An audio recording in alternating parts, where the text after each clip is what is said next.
This is Sensor Studio at Sangsilbiak with a quick update on the Middle East war. It appears that Hezbollah has joined the war in Lebanon. Recently, there was a drone attack in Cyprus, which is suspected to have been carried out by Hezbollah. Also, there was a missile attack on Haifa in Israel, and this too was done by Hezbollah. In fact, with Hezbollah's participation, the war is escalating.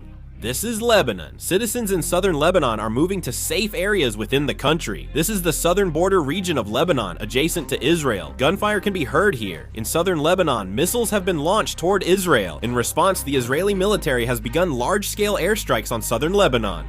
Currently, a strategy called aerial train is being operated over Tehran. Aerial refueling planes are kept in the skies over Tehran to continuously refuel fighter jets, allowing for ongoing attacks on Tehran. The Israeli military is carrying out very powerful attacks. This is Tehran. Airstrikes are continuing in Tehran. This is the main building of the Tehran National Security Headquarters. Due to the Israeli airstrikes, devastating damage is occurring. This is Tehran. There have been Israeli airstrikes in Tehran. The specific location is unknown, but this is Bandar Abbas, Iran. The US military has launched 3 consecutive attacks here, causing major damage.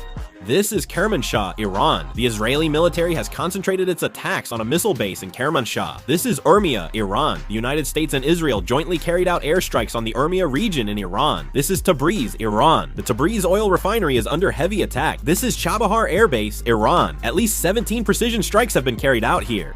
At least 16 F-4 Phantom fighter jets appear to have been destroyed. This is Jerusalem. The roads are in chaos due to attacks by Iranian forces. This is Jerusalem. A missile launched from Iran landed in the city center. They tried to intercept it with an interceptor missile but failed. This is the Galilee region of Israel. The Galilee suffered heavy damage from missiles and drones launched from Lebanon. This is Israel.